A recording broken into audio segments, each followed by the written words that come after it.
ಎಷ್ಟು ಬ್ರಿಲಿಯಂಟ್ ಆಗ್ಬಿಟ್ರಿ ನೀವು. ನನ್ನ ಕ್ವಶನ್ ಕೇಳಿದ್ರೆ ಅಷ್ಟನ್ನು ಕೇಳ್ತಾ ಇಲ್ಲ. Very good.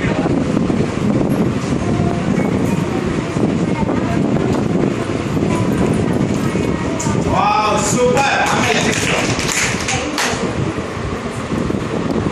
ಒಂದು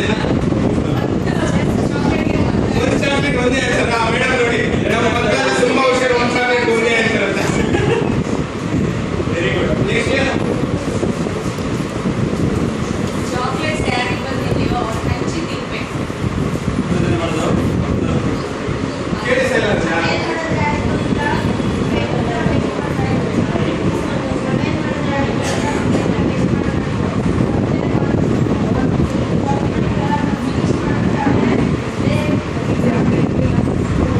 ಯಾವ ಕೆಲಸ ಮಾಡಿ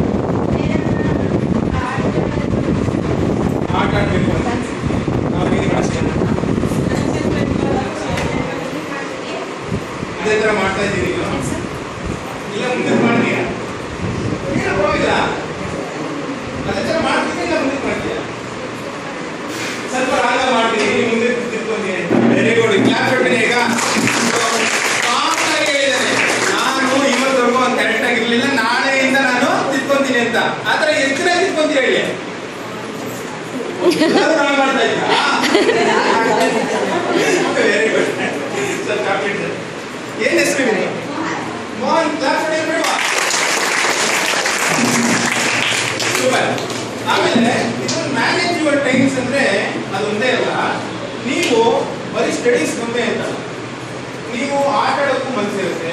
ನಾವು ಟೆಲಿವಿಷನ್ಗೂ ಒಂದು ಮನಸ್ಸು ಕೊಡಬೇಕು, ಮೀಡಿಯಾಗೂ ಒಂದು ಮನಸ್ಸು ಕೊಡಬೇಕು. ಯಾವ್ದಂದ್ರೆ ಈಗ ನೀವು ಸ್ಟಡೀಸೇ 4 ಅವರ್ ಬೆಳಿಗ್ಗೆಯಿಂದ ರಾತ್ರಿವರೆಗೂ ಓದ್ತಾ ಇದ್ರೆ ನಿಮ್ಮ ಮೈಂಡ್ ಏನಾಗ್ತದೆ? ವರ್ಕ್ ಆಗಲ್ವಾ? ಬೇರೆ ಕಡೆ ಡೈವರ್ಟ್ ಆಗುತ್ತೆ. ಯಾವ ಕಡೆ ಅಪ್ಪ? ಮಾತಾಡೋ ಟೈಮಲ್ಲಿ ಊಟ ಮಾಡ್ತೀಯಾ? ಓಡೋ ಟೈಮಲ್ಲಿ ಊಟ ಈಗ ಏನ್ ಮಾಡ್ತೀರ ಅಂದ್ರೆ ಡಿವೈಡ್ ಯುವರ್ ಟೈಮ್. ಈಗ 2 ಅವರು ನೀವು ಸ್ಟಡೀಸ್ಗೆ, 1 ಅವರು ಆಟ ಆಡೋದಕ್ಕೆ, ಇನ್ನು 1 ಅವರು ಎಂಟರ್ಟೈನ್ಮೆಂಟ್ಗೆ ಅಂತ ಇಟ್ಕೊಳ್ಳಿ.